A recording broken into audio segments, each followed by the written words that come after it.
Hi, thanks for joining us today on Insights, where we learn more about your personality and the people around you.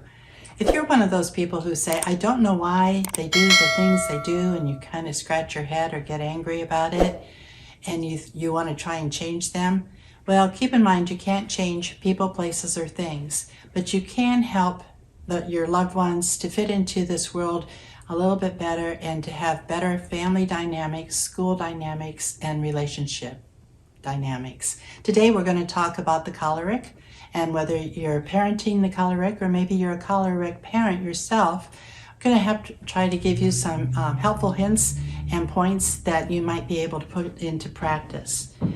Choleric children, cholerics in general, are very powerful people. They are strong-willed, they like to take control, they're born leaders, and a word that I was always told I was a lot was driven, and it's pretty appropriate.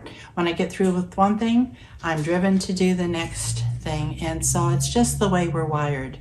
They want to be controlling of something or someone. From the minute that they enter this world, even when they're little toddlers, you can see where they are looking around and trying to figure out how they're going to take control. If they're playing a board game or out on the playground and you're a teacher, those are the ones who you will overhear saying, I won, I told you so, I knew you were wrong and I was right. They're not trying to be bad, they're not mischievous, they're just stating a fact because that's the way they see it, that's how they're wired. They know they're right, generally they are, and they want to announce it. Well, that doesn't help them be popular on the playground or to have a lot of friends. So as a parent or as a teacher, you need to talk to them and guide them and tell them that just because they won the game, they don't have to rub that in everybody else's face or have to constantly announce it. It's good that we have competition, and it's not everyone can win at every game. But we don't need to be announcing each time when we do. Kind of keep those thoughts to yourself and just have the satisfaction that you were able to win that round. You might not win the next one, and that is hard for cholerics when they don't, but at least you're helping them so that they don't come off as a know-it-all. They also like to blurt things out. One of the reasons they like to blurt things out is because they know they have the answer, they want to share it, and they don't want somebody else to beat them to the punch. So when you go to conferences, the parents are probably going to hear from the teachers, your son or your daughter needs to work on not blurting things out. You say, well, how can I do anything about that? That's just who they are.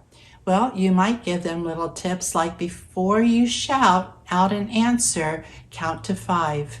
Or remember, just because you've got it in your head, let somebody else raise their hand and be called on. Or make sure before you do say anything, that hand goes up so the teacher can call on you. They also have a tendency to lack compassion for others. I don't know exactly why this is, it's just part of the temperament. And so what can you do about that? Well, one of the things is you might surround them with people who are very loving and very complimentary and very concerned about others. It might rub off. And one of the words that cholerics like to be told is you are very thoughtful. That was such a thoughtful thing that you did. It's not a sign of weakness to them. It's a sign that they did something right, they did it well, and they would like to be considered thoughtful. So when they do something to help someone else who's maybe hurting, try to fit that into your praise. It will help them develop more of a heart for others. Remember when you're parenting that you are the ones in charge, and say what you mean what you say, and don't be mean when you say it. That's a hard lesson, but it's very important, because if cholerics can sense that you don't mean what you're saying and you're just putting it on, it will boomerang and come back in a worse way than before.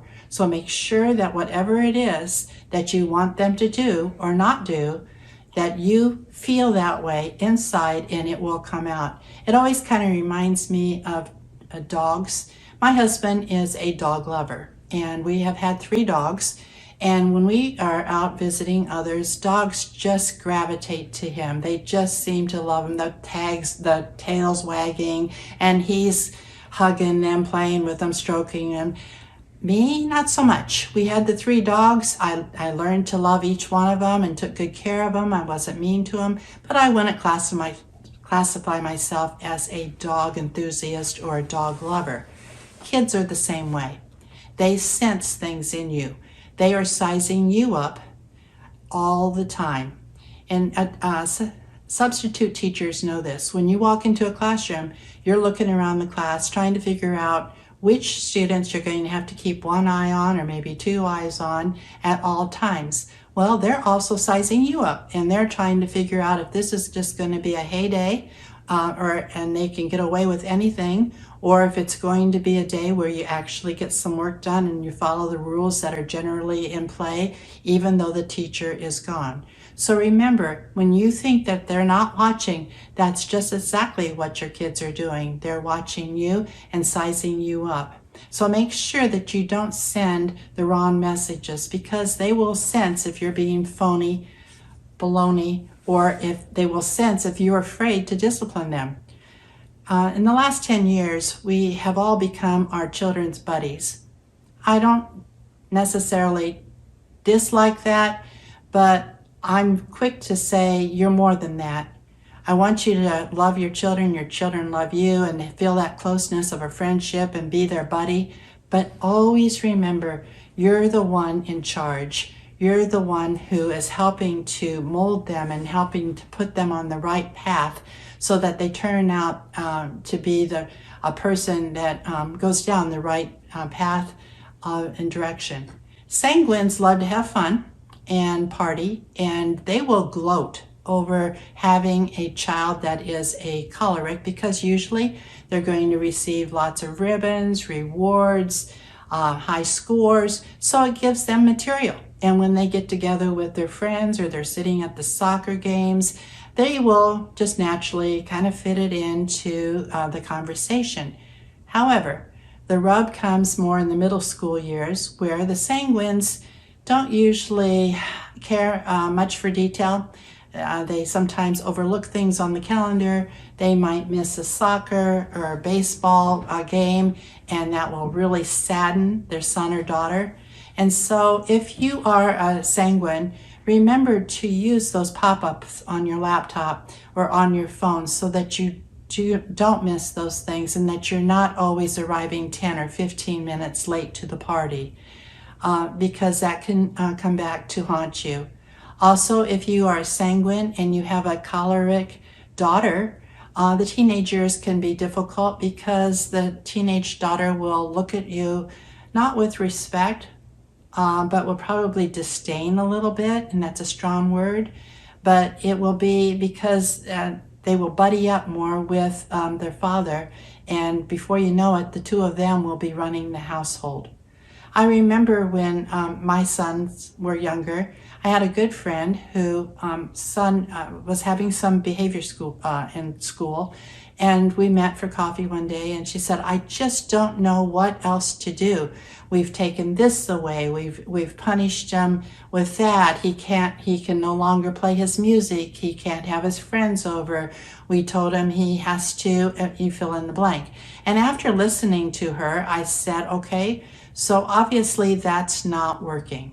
And she looked at me and said, "Well, yeah," but she didn't have a clue. So I said, "With your son, let's try the opposite. Does he like to receive things and earn things and get rewards?"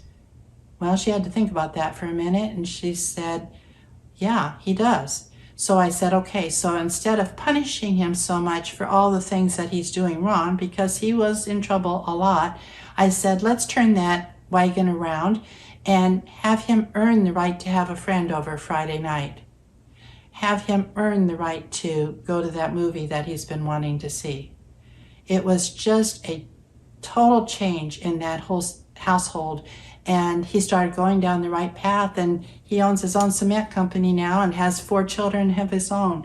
So again, that's our goal here, is to try and figure out how you can take people's personalities, and whether you're the parent or a teacher, It can give you tips as far as how you can work with your children.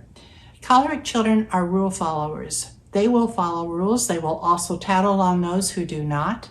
But keep in mind, if you break the rules, just be prepared for them to use that against you. They will come up to you and say, I thought you said we never could fill in the blank. And sometimes you do have exceptions to the rule. So just be prepared for that you can tell them why this time you had to do what you did, but don't cave in and let them take control. Remember, it was your call to make, not theirs. Always give them lots of appreciation and recognition. That's how they're wired. That's what they want. You will find that melancholy temperaments have a hard time doing that, because melancholies only want to give you compliments if what you've done is perfect. So you might find a melancholy saying to their son or daughter, well, you did okay. Well, that's just not going to fly. That's not going to cut it. The melancholy has to somewhere get in their mind that everything doesn't have to be perfect. If something gets done, try to find some words that you can use. Maybe they made their bed and it looks terrible, but at least they made it. So try to find something in that room that they did and say, look how much nicer this makes your room look. That praise will go a long way. Matter of fact, if you play your cards right, lots of times the choleric will even do a lot more work, or even maybe do half of your work just because they enjoy it. That's how they're wired. So learn how to give them honest compliments. Melancholies, that's going to be a little bit of a challenge for you, but you can get that. Also, the voice of authority just comes through. Not exactly sure how that happens, but when my sons were little, I would go to the park with my friend and I nicknamed her Perfect Pat. Now, you probably figured out she was a strong melancholy. Her house was perfect. Her hair was perfect. Her dinners were perfect. Everything Pat did was just A+ and beyond. And I had a hard time trying to keep up. But one day she told me that she really didn't like when I called her Perfect Pat. And so after that, I didn't. I meant it as a compliment, because I was like, no matter when you showed up at her house, everything was in order. Everything was beautiful. I didn't know how she got it done, and I was a little bit envious of that. But she had troubles parenting. They had adopted one boy, and he was definitely running the show. And I remember the time we were at the park, and she looked at me and she said, I don't know why he won't mind you. I've been watching you, and I say the very same things you do. I do the very same things you do, but he doesn't mind me like he minds you. And I said, well, it's because of the way you say it. You don't say it with authority. That doesn't mean you need to shout or yell. You just, again, have to mean what you say, and don't be mean when you do it, when you say it. But you have to actually think of it like if you were setting a boundary. We have rules in our country, and you find that this is when the rubber meets the road, when parents have to put their choleric children in the car seats for their safety so that they don't get a hefty fine or go to prison.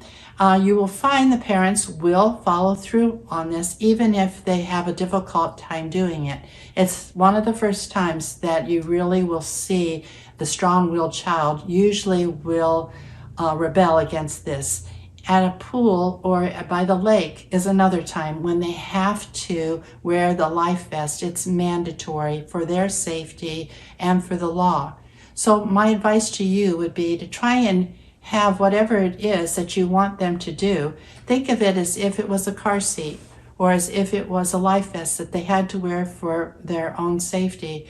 Hopefully you're not just giving them a bunch of rules just for no reason. So if it's really something that you need them to do, try to get that tone. Try to have it come across, because just like the dogs, they will sense that in you whether you mean business or not. Cholerics have the Midas touch when it comes to leadership. And if they use it against you, before you know it, they will have an entire army in your classroom or in the neighborhood rebelling against you. So again, we don't want to get it to that point. You want to be able to win them over, but doing so in the way that they can still have control, but you stay in control.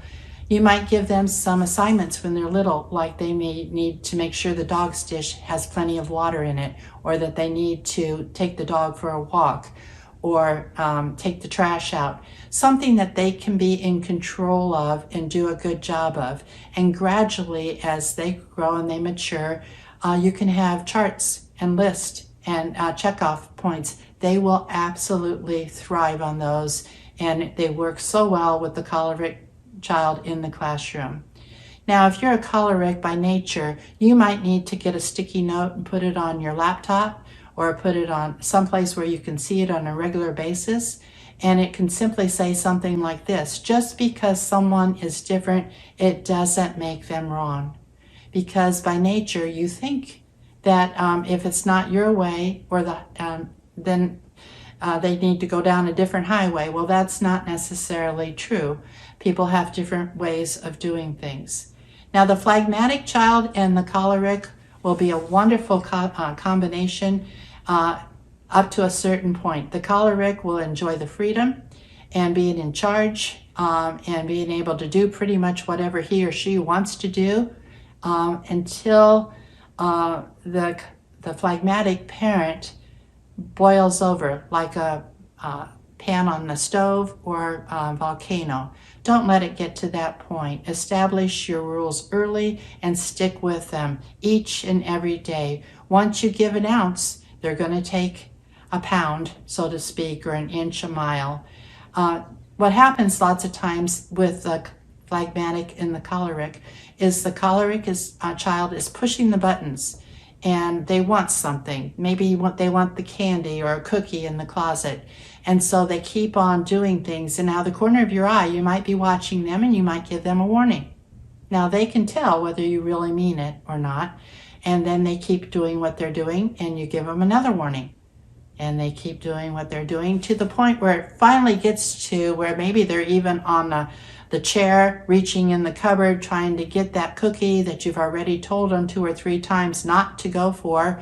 They have disregarded all those other warnings because they are focused on getting that. And now you have exploded and blown up, and it is going to backfire on you and your parenting, because a choleric child kind of delights in that. They got control again, didn't they? Because they got to watch you lose your control. So don't get to that point. Don't let it continue to build. Try to handle things right off from the get-go. Timers will be your friend. It's an inanimate object. Set times. You have 5 minutes to do this, 10 minutes to do that. It takes it off you, it puts it on the timer. When you're having to pick, draw straws or pick numbers. Again, it's off of you, but you're staying in control, especially if you have 2 or 3 children in the family, because the choleric's going to always want to go first. The choleric is always going to want to be the one chosen for whatever it is. So take it off of you and put it on something else. A timer, drawing straws, picking numbers. Find whatever works for your scenario. Remember that cholerics want to wear the crown. They want to be in charge, and they want more territory, just like a king or a queen might want to. So it's okay if they wear the crown. We do need good leaders and in every area of our life, but make sure that they wear it in the right way and that they're not taking territory away from you or away from someone else. And if you are the choleric parent, remember to not use that condescending tone. That comes out just like the voice of authority does. When the condescending tone is definitely not favorable. Work on that. Try to soften it, because the person who's asking for your help, whether it's your son, your daughter, your student, if you use the wrong tone and put them down and make them feel foolish or stupid or dumb, I can guarantee you that will only happen a couple times, and they will no longer come back to you for any kind of advice. So again, try to soften that and try to maybe add just one little sentence. Is there anything else I can help you with? I hope these tips have helped you today and with your family and with your teaching situations. And so remember to love God, love others, and love yourself. We'll see you next time.